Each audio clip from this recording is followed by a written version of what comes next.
चलो होमवर्क किया क्या? चलो होमवर्क किसने किसने किया? चलो चलो सेंड करो कमेंट सेंड करो। होमवर्क किसने किया बोलो।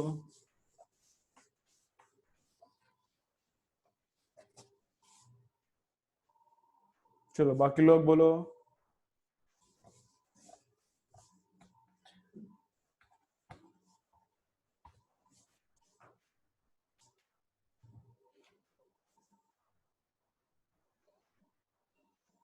ठीक है बाकी लोग यस। ठीक है, जिनका पूरा कंप्लीट नहीं हुआ पूरा कंप्लीट करो, जिनका हुआ है अच्छा है। ओके ठीक है। चलो अभी फाइनल पार्ट चालू करते हैं, आज चैप्टर क्लियर हो जाएगा। आज थ्योरी थोड़ा ज्यादा है तो बोर हो सकता है, कुछ ऑप्शन नहीं है उसको। ठीक है, थ्योरी का पार्ट आज थोड़ा ज्यादा है, आज चैप्टर क्लियर हो जाएगा। चलो तो फर्स्ट क्या है, ये वाला पार्ट, ये वाला पार्ट तुम एररलेस में रीड करो। एररलेस में जितना दिया है उतना सिलेबस में नहीं है। एररलेस में जितना दिया है उतना सिलेबस में नहीं है, एररलेस में थोड़ा ज्यादा दिया है। तो क्या क्या सिलेबस में नहीं है, तुमको तो मैं बोलता हूँ एररलेस मत पढ़ो। तो पूरा चैप्टर एररलेस में से पढ़ने का कोई मतलब नहीं है, जितना मैंने लिख के दिया है उतना पढ़ा तो भी बस है, थ्योरी कुछ अलग करने का जरूरत नहीं है। लेकिन फिर भी तुम लोग एररलेस पढ़ोगे, मेरा नहीं सुनोगे तो मैं बोलता हूँ क्या, ये फाइनल पार्ट का लेकिन एररलेस में जितना दिया है उतना थ्योरी पढ़ो और एनसीईआरटी भी इसका रीड करो। एनसीईआरटी मोस्टली तो एनसीईआरटी रीड करो, ये एररलेस रीड किया नहीं तो चलता है। किस पार्ट का? अब जो मैं पढ़ा रहा हूं उस पार्ट का, फाइनल पार्ट का, म्यूजिकल इंस्ट्रूमेंट्स। उसका नाम क्या रहेगा अभी एनसीईआरटी में, नाम क्या रहेगा मुझे याद नहीं आ रहा उस बीट का, तुम लोग देखो।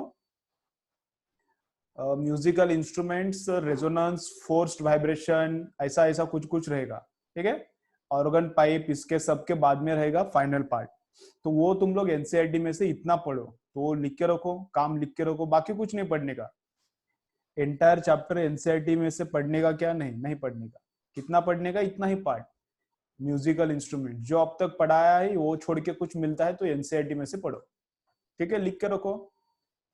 Read musical instruments, read musical instruments, resonance, forced vibration, free vibration, read musical instruments, forced vibration, free vibrations, forced vibration, free vibrations, resonance from NCERT, from NCERT। ठीक है,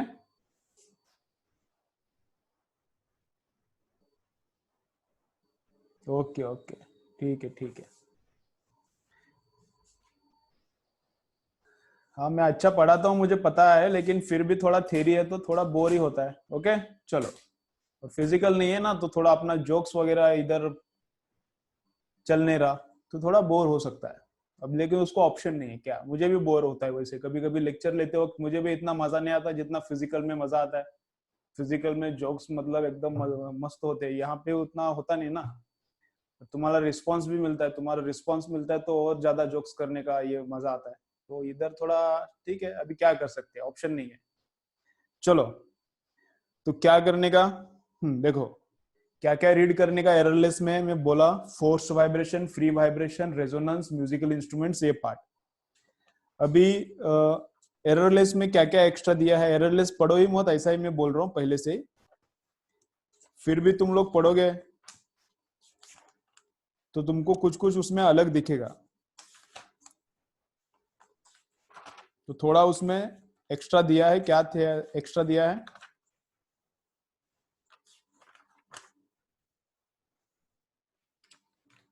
क्या एक्स्ट्रा दिया है?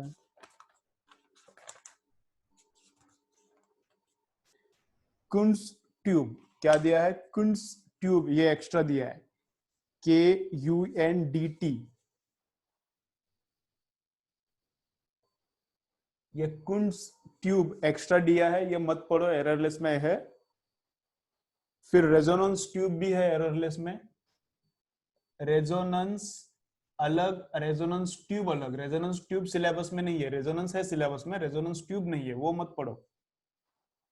और फिर ट्यूनिंग फोर्क का एक बीट दिया है, एररलेस में, एररलेस का बोल रहा हूं मैं। ट्यूनिंग फोर्क का एक बीट, एक सेक्शन दिया है, वो भी सिलेबस में है नहीं।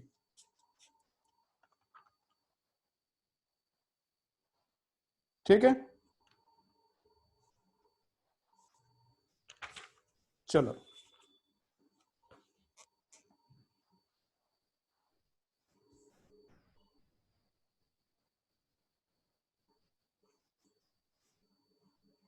ठीक है, कौन किसने स्टार्ट किया एक्स्ट्रा को?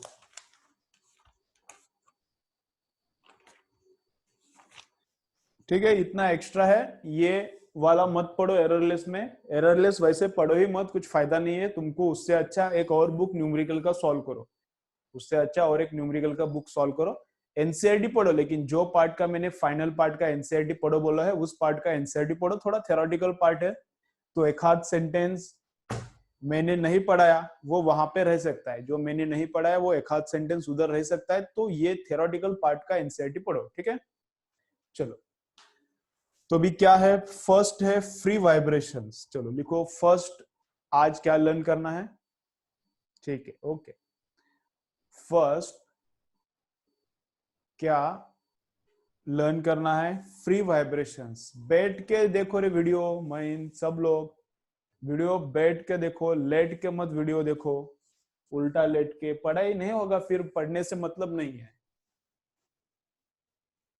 ठीक है, एकदम जैसा तुम लोग क्लासरूम में बैठते हो वैसा ही बैठना पड़ेगा घर पे। टेबल और चेयर बेस्ट है, टेबल चेयर अवेलेबल नहीं है तो नीचे बैठो जमीन पर। बेड पे, बेड पे मत बैठो। ठीक है, बेड पे बैठोगे तो नींद आएगी, इतना पढ़ाई अच्छा नहीं होगा। पढ़ाई करते वक्त भी और लेक्चर देखते वक्त भी किधर बैठो, नीचे फ्लोर पे बैठो। फ्लोर पे क्या करने का, मैट डालो, चटाई डालो, उस पे बैठो।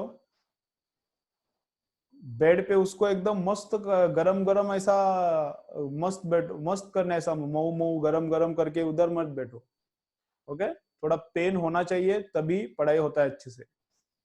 चलो देखो, टेबल पे या फिर नीचे जमीन पे बैठो। जमीन पे नहीं बैठना तो चटाई डालो, मैट डालो, मैट पे बैठो। चलो, लेट के पढ़ाई करोगे तो कभी नहीं होगा, ट्राई करो, कभी नहीं होगा पढ़ाई। ठीक है, चलो। तो फर्स्ट क्या है, फ्री वाइब्रेशंस। चलो लिखो फ्री वाइब्रेशंस। फर्स्ट पॉइंट क्या लर्न करना है, फ्री वाइब्रेशंस। तो फ्री वाइब्रेशन का डेफिनेशन क्या है, फ्री वाइब्रेशन का डेफिनेशन क्या है? Vibrations, vibrations without any external force, vibrations without any external force are called free vibrations. लिखो, vibrations without any external force, free vibrations definition. Vibrations without any external force is called free vibrations. Vibrations without any external force it's called free vibrations. ठीक है, चलो। तो अभी ये अपना ये ऐसा है स्केल, इसको मैंने थोड़ा डिस्टर्ब करके छोड़ दिया। अब एक्सटर्नल फोर्स इस पे कुछ नहीं लगाया मैंने, एक्सटर्नल फोर्स कुछ नहीं लगाया, इसको बोलते हैं फ्री वाइब्रेशंस। इसको क्या बोलते हैं, फ्री वाइब्रेशंस। ठीक है, तो क्या, vibrations without any external force, vibrations without any external force are called free vibrations. उसमें और एक रहता है ट्रूली फ्री वाइब्रेशंस। नेक्स्ट लिखो,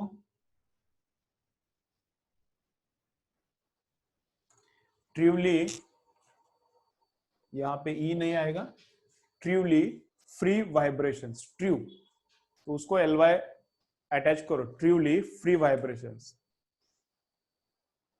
ठीक है, ट्रूली फ्री वाइब्रेशंस। तो ट्रूली फ्री वाइब्रेशंस मतलब यही, लेकिन अभी इधर क्या है, ये फिंगर्स और ये स्केल, यहां पर फ्रिक्शन है, यहां पर थोड़ा फ्रिक्शन है। बाहर से फोर्स नहीं लगाया, बाहर से ऐसा देखो, ये ऐसा भी फोर्स लगा रहा हूं, बाहर से अगर फोर्स नहीं लगाया, बाहर से एक बार डिस्टर्ब करके छोड़ने का, तो इसको बोलते हैं फ्री वाइब्रेशंस। तो इसको क्या बोलते हैं? Free vibrations.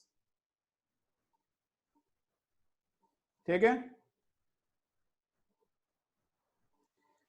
और अगर यहां पर भी फ्रिक्शन नहीं है, यहां पर भी फ्रिक्शन नहीं है,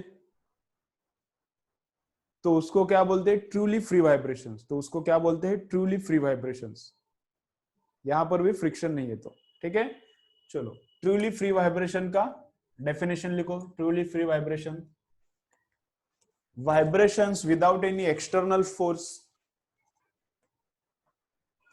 vibrations without any external force, vibrations without any external force and any type of friction, vibrations without any external force and any type of friction, and any type of friction, vibrations without any external force and any type of friction are called truly free vibrations, are called truly free vibrations, are called truly free vibrations। उसको क्या बोलते हैं? Truly free vibrations. ठीक है, इस पे ज्यादा questions भी नहीं आता, तो ज्यादा इतना मत सोचो। नेक्स्ट है फोर्स्ड वाइब्रेशंस। चलो लिखो, नेक्स्ट क्या है? Forced vibrations. तो फोर्स्ड वाइब्रेशंस क्या रहता है? फोर्स्ड वाइब्रेशंस, तो उसका डेफिनेशन क्या है? वाइब्रेशंस हैविंग, चलो लिखो, vibrations having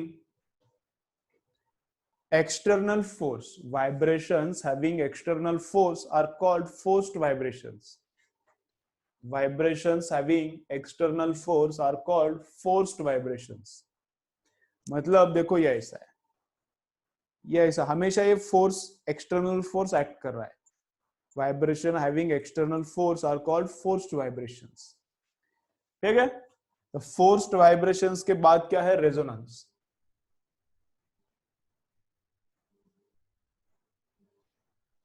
चलो, फोर्स्ड वाइब्रेशंस के बाद नेक्स्ट कंसेप्ट क्या है? रेजोनेंस। तो रेजोनेंस क्या रहता है? तो रेजोनेंस क्या रहता है? जब वाइब्रेशन का नेचुरल फ्रीक्वेंसी, जब ये वाइब्रेशन का नेचुरल फ्रीक्वेंसी और ये फोर्स का फ्रीक्वेंसी सेम होता है, तब एम्पलीट्यूड मैक्सिमम होता है। तब एम्पलीट्यूड क्या होता है? मैक्सिमम होता है। मतलब अभी इस केस में देखो, ये पूरा जाके इधर आता है, और जब इधर जाने जाने लगता है, जब इधर जाने लगता है, तभी मैं फोर्स लगाऊंगा तो मैक्सिमम एम्पलीट्यूड देता है। देखो इसका ये पूरा एक कंप्लीट हो गया, तो इसका फ्रीक्वेंसी और मेरे फोर्स का फ्रीक्वेंसी अगर सेम है, इसका फ्रीक्वेंसी और मेरे फोर्स का फ्रीक्वेंसी सेम है, तो रेजोनेंस होता है। तो ये जाके एक ऑसिलेशन कंप्लीट करता है, तो ये भी एक ही फोर्स देता है। आ गया एक एक एक एक, दोनों का, ये इसका एक ऑसिलेशन कंप्लीट हो रहा है और ये भी एक ही फोर्स दे रहा है, तो इस केस में एम्पलीट्यूड रहता है मैक्सिमम। अब इस केस में देखो, इसका फ्रीक्वेंसी ज्यादा है, इसका फ्रीक्वेंसी कम है। देखो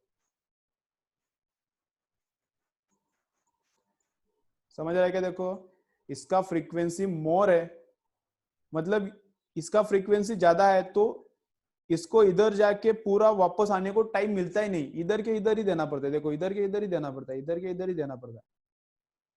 समझ रहा है क्या? ये इसको अपना ऑसिलेशन पूरा करने का टाइम ही नहीं मिलता, तो ये भी फोर्स्ड है, ये भी फोर्स्ड है। वाइब्रेट हो रहा है क्या? देखो स्केल वाइब्रेट हो रहा है क्या? वाइब्रेट हो रहा है क्या? देखो स्केल। लेकिन इस केस में देखो एम्पलीट्यूड मोर है, एम्पलीट्यूड मोर है। ये पूरा हो गया, उसके बाद डन का, उसके बाद टन टन टन टन टन, ऐसा। तो इधर एम्पलीट्यूड मोर है, रेजोनेंस है, क्योंकि इसका फ्रीक्वेंसी स्केल का और इसका फ्रीक्वेंसी फोर्स का सेम है। यहाँ पे देखो टन टन टन टन टन टन टन टन टन टन टन टन टन टन। तो अभी इसका फ्रीक्वेंसी उतना ही है, इसका फ्रीक्वेंसी लेंथ पे डिपेंड करता है ना। ये सिंपल पेंडुलम है, 2 pi root L by g इसका frequency, time period 2 pi root L by g रहता है, तो उसका रेसिप्रोकल फ्रीक्वेंसी आता है। तो इसका फ्रीक्वेंसी लेंथ के ऊपर डिपेंड करता है, तो ये सेम ही है, लेकिन इसका फ्रीक्वेंसी मैंने अभी बढ़ा दिया, टन टन टन टन टन टन टन टन। तो इधर का इधर ही कर रहा है, देखो इधर का इधर ही कर रहा है, तो एम्पलीट्यूड कम हो गया। तो फोर्स का frequency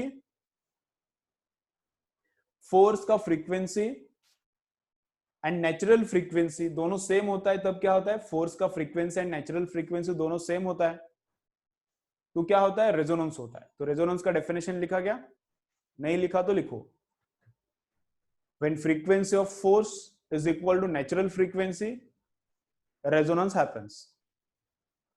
When frequency of force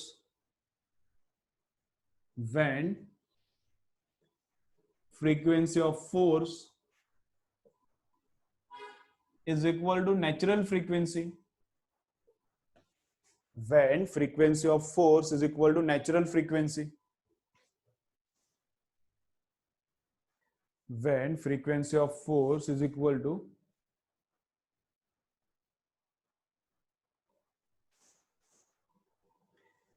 when frequency of force is equal to natural frequency, then resonance happens.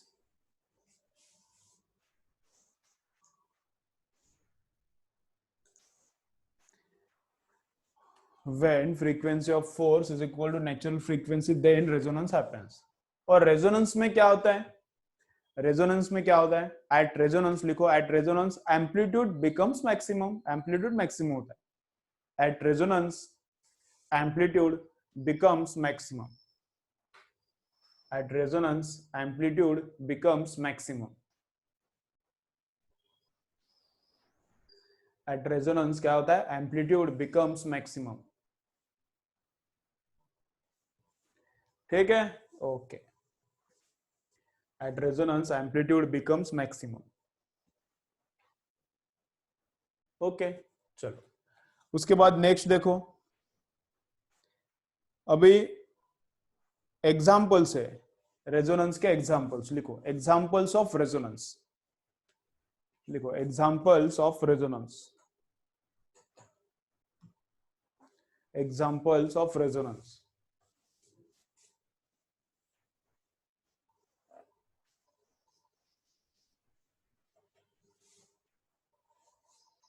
तो रेजोनेंस का एग्जाम्पल क्या है, देखो रेजोनेंस का एग्जाम्पल क्या है, देखो ऐसा है, तो यहां पर है रिजिड सपोर्ट, चलो चलो देखो, यहां पर है रिजिड सपोर्ट, इधर है एक स्ट्रिंग, उसको बॉब अटैच किया है तो मतलब है पेंडुलम बन गया, यहां पर एक स्ट्रिंग है और दोनों का लेंथ अलग अलग है, दोनों को इधर ऐसा कनेक्ट किया, स्ट्रिंग, ये भी स्ट्रिंग है, ये भी स्ट्रिंग है, यहाँ पे बॉब है, यहाँ पे बॉब है, ठीक है। चलो इसका लेंथ अलग है, इसका लेंथ अलग है, तो अभी क्या किया, इसको डिस्टर्ब करने का, ऐसा इसको ऐसा इधर डिस्टर्ब करने का,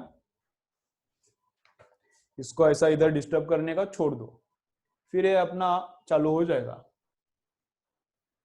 तो बिकॉज ऑफ दीज वाइब्रेशंस ये भी वाइब्रेट करना चालू करता है, बिकॉज ऑफ इसका वाइब्रेशंस, इसमें भी वाइब्रेशन सेट होता है, तब इसका एम्पलीट्यूड चेक करने का, इसका एम्पलीट्यूड चेक करने का, तो इसको छोड़ो, इसका एम्पलीट्यूड कितना है चेक करो, फिर क्या करने का, इसका लेंथ बढ़ाओ, इसको वापस इधर लेके जाके छोड़ो, फिर वापस इसका एम्पलीट्यूड चेक करो, वापस इसका लेंथ बढ़ाओ, दोनों का सेम लेंथ क्या हो गया, अब सेम हो गया, दोनों का लेंथ अब ऑलमोस्ट क्या हो गया, सेम हो गया, फिर अब इसको इधर जाके छोड़ो, उतना ही डिस्टेंस जाके छोड़ने का है, उतना डिस्टेंस उठा के छोड़ने का, तो ये वाइब्रेशन मारेगा तो ये भी वाइब्रेशन करना चालू करेगा, इसका लेंथ और बढ़ाओ, इसका लेंथ और बढ़ाओ, और फिर इसको डिस्टर्ब करके देखो, इसमें कितना वाइब्रेशन, इसमें कितना एम्पलीट्यूड आता है, तो क्या पता चलता है, when length of this pendulum is same as length of this pendulum,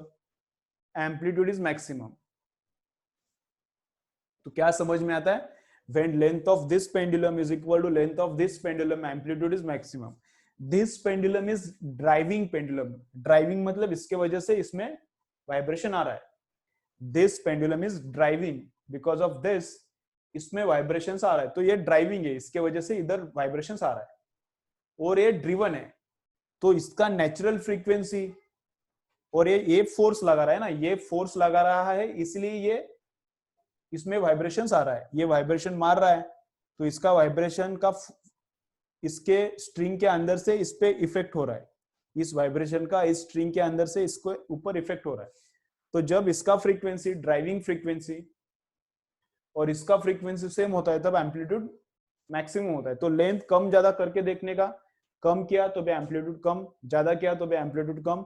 जब दोनों का लेंथ बराबर होता है तब एम्पलीट्यूड इसका क्या होता है, मैक्सिमम होता है। ठीक है, ओके। देन सेकेंड एग्जांपल है स्टेथोस्कोप का। स्टेथोस्कोप मतलब जो डॉक्टर कान में अटका के इधर उधर लगा के देखता है, ये अच्छा है क्या, वो अच्छा है क्या, तुम्हारा किधर किधर लगाता है। ओके, तो वो कैसे काम करता है वो बताता हूं अभी मैं। चलो, तो वो कैसा रहता है, ऐसा थोड़ा बड़ा निकालता हूँ डायग्राम उसका।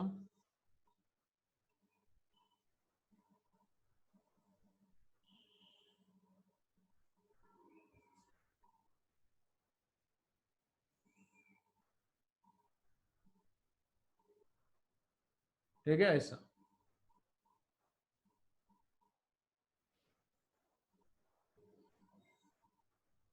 ये ऐसा। चलो, रेजोनेंस लिखा है, उसके बाद लिखो स्टेथोस्कोप, एग्जाम्पल्स लिखो। रेजोनेंस लिखा है, उसका डेफिनेशन वगैरह लिखा है, उसके बाद लिखो एग्जाम्पल्स, रेजोनेंस के एग्जाम्पल्स, एग्जाम्पल्स, उसके बाद लिखो एग्जाम्पल्स। तो एग्जाम्पल में फर्स्ट क्या देख रहे हैं हम लोग, स्टेथोस, ये तो बता दिया, ये लिखने का जरूरत नहीं है। नेक्स्ट वाला लिखो, क्या, स्टेथोस्कोप।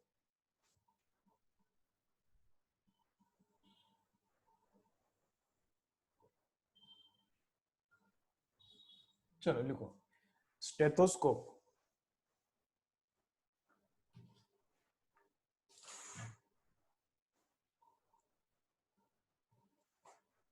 ठीक है, चलो अभी देखो कैसा कैसा काम करता है ये।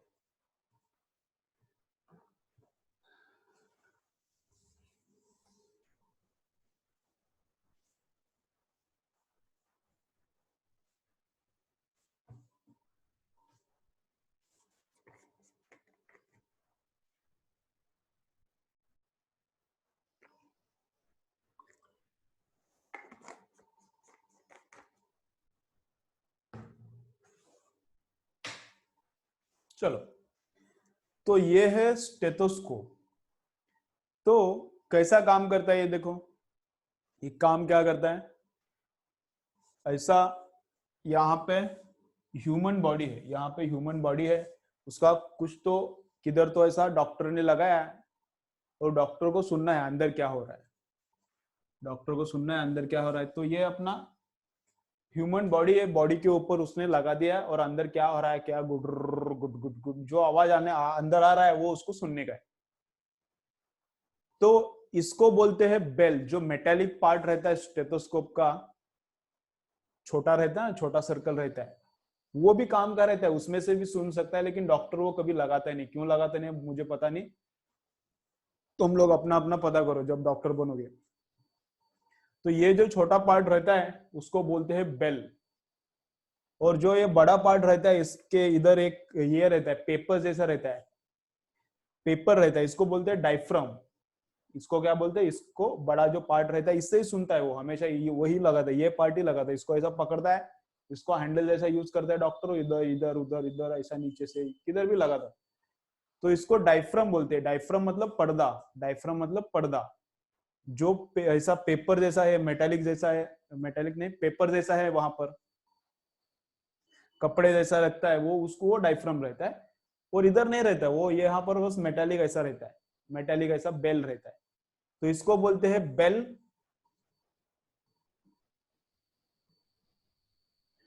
और इसको बोलते हैं डायफ्राम। ओके, इसको बोलते हैं डायफ्राम,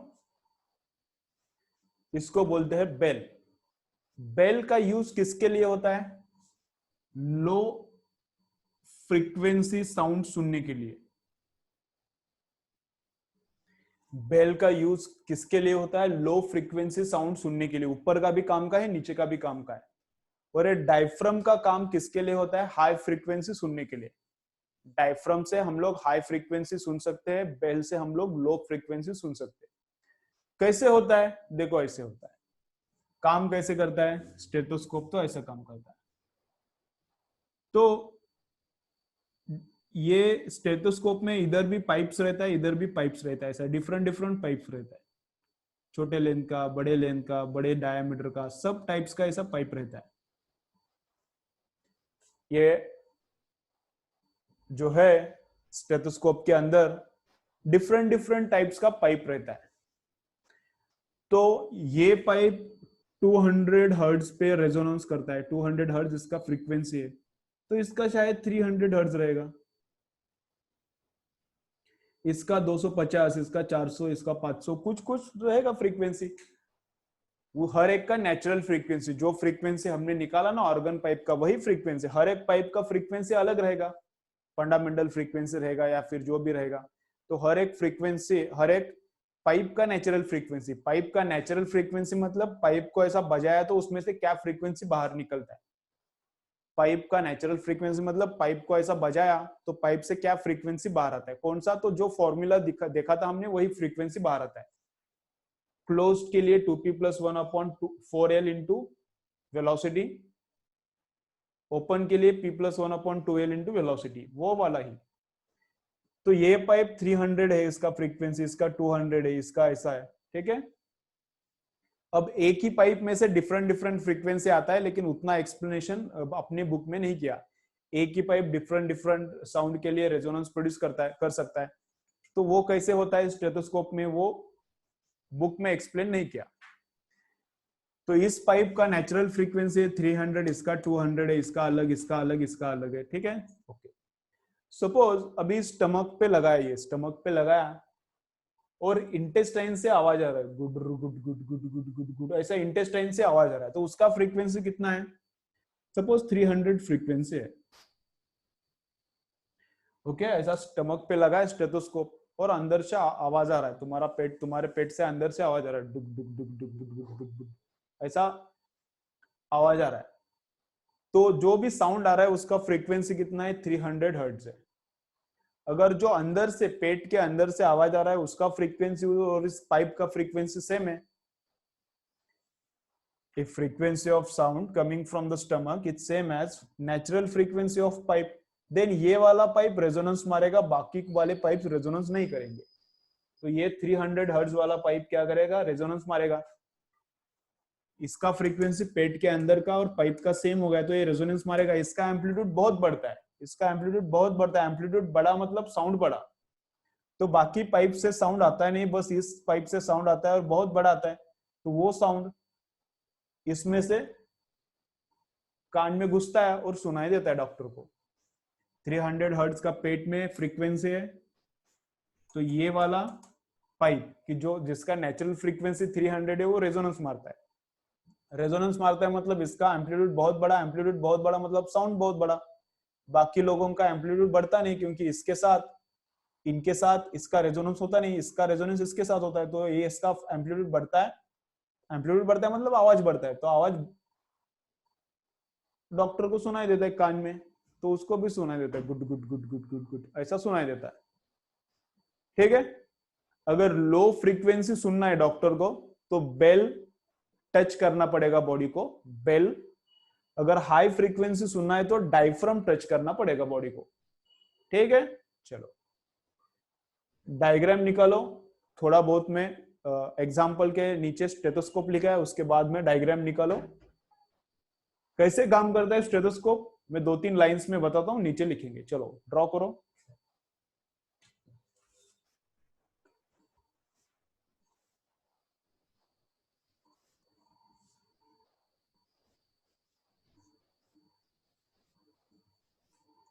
डायफ्राम का स्पेलिंग देखो क्या है, DIAPHRAGM।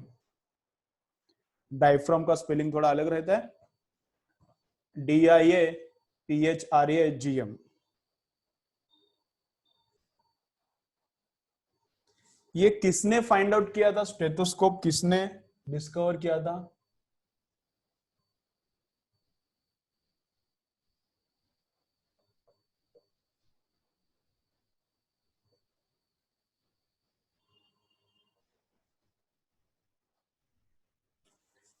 रैपापोर्ट and Sprague.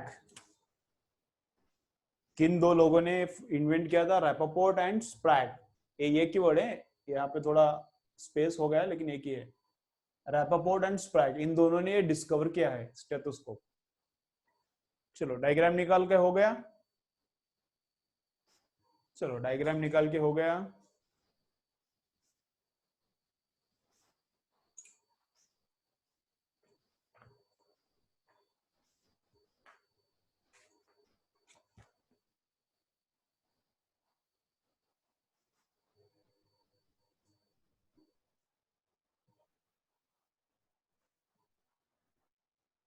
ठीक है, चलो लिखो, डायग्राम के नीचे लिखो। हो गए क्या? कमेंट करके बता दे जाओ फटाफट, मुझे आज कंप्लीट करना ही है।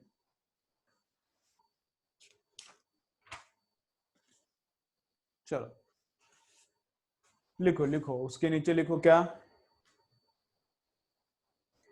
if 300 hertz if 300 hertz sound comes from the body, if 300 hertz sound if 300 hertz sound comes from the body, if 300 hertz sound comes from the body, then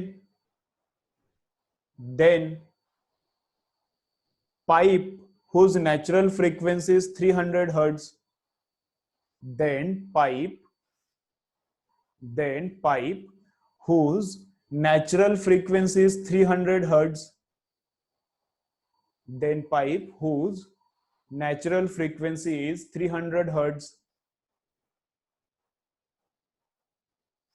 resonates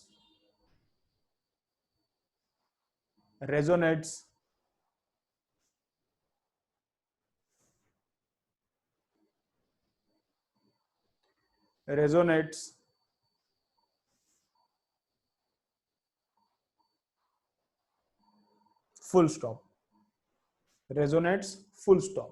उसके बाद क्या? because of this because of this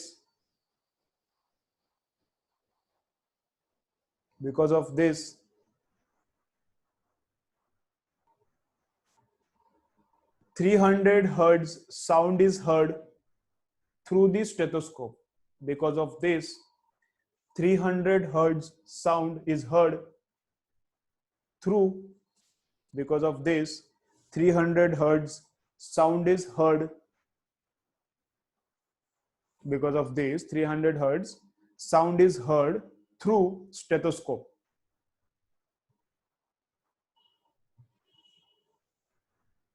because of this 300 hertz sound is heard through stethoscope।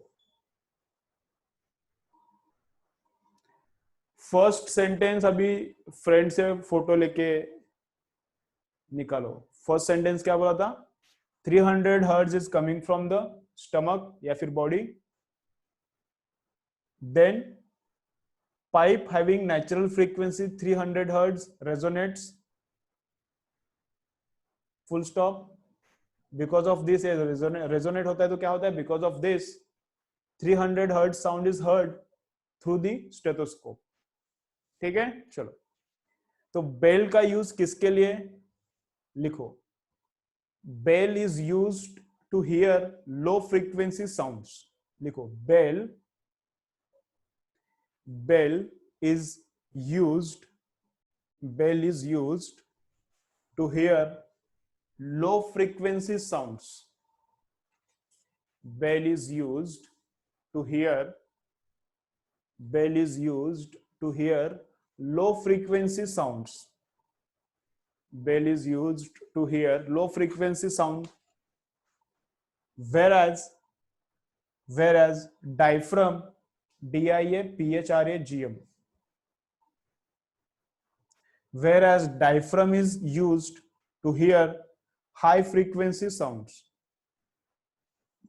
whereas diaphragm is used to hear high frequency sounds। diaphragm is used to hear high frequency sounds and bell is used to hear low frequency sounds। ठीक है,